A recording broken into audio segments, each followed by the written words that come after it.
So we're back now with Miro Kopik with SDSU and Bottom Line Marketing to discuss this week's business news for the Friday Business Report. So Miro, the big news coming out today is an end to the government shutdown, but not before having a huge impact on the economy. In fact, we heard from the CEO of Southwest Airlines just this week complaining about just how much money this shutdown has cost his company. So can you tell me, how has the shutdown impacted the private sector? Well, using the airlines as an example, it's a great example. The big airlines this week, because of the shutdown and the loss of government employee flights, government contractor dollars, all the airlines combined just this month alone lost over $100 million. Southwest Airlines said they lost $15 million this month.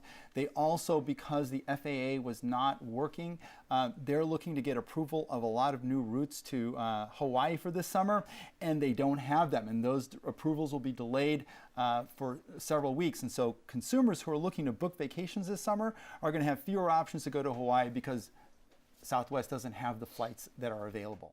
So another big business story out this week. Today was the very last day of the World Economic Forum, which wrapped up in Switzerland. And there, part of the conversation and part of the discussion was a potential slowdown on the global level for our economy. What did we learn? Well, we learned a lot. We learned that the International Monetary Fund, the IMF, reduced their global growth forecast to 3.5% from 3.7%. This is their second reduction in the last 6 months. That's big news, and it scares CEOs, it scares government leaders. There's a few reasons for this. If you look at the top 4 economies in the world, Japan's in recession. Germany missed being in recession by a fraction of a hair at the end of 2018. China has recorded its slowest economic growth since 1990, and Chinese consumers are the consumers who actually drive the global luxury market. So any luxury brand like Gucci, is going to have far fewer buyers this year than in the past. So here in San Diego, the San Diego Tourism Authority has rolled out a new campaign, a $19 million campaign to bring even more tourists to San Diego. And leaders there say that this is an international campaign. So my question to you is, how competitive is San Diego when it comes to attracting tourists from around the world?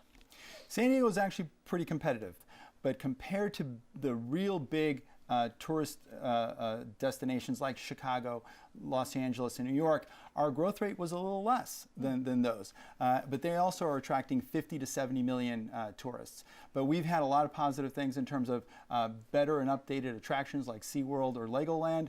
A lot of our infrastructure has improved, so it makes San Diego a better destination. And importantly, with this new campaign called Something to Smile About, it actually starts today, this weekend, for the Farmers Open. So imagine on the East Coast, where this weekend they're expecting temperatures of negative 30 degrees, seeing beautiful San Diego at 70 degrees with Tiger Woods on the Torrey Pines golf course. Last year's campaign, we spent $15 million, but based on what we earned for tourists, that comes out to, for the incremental tourists, about $19 per tourist, and the average individual tourist spends over $320 when they're here in San Diego. So a big return. So a family of 4, $1,500, huge return. So we're hoping good things for the San Diego tourism. Miro Kopik, thank you so much for joining us for the Friday Business Report. Thanks, Ebony.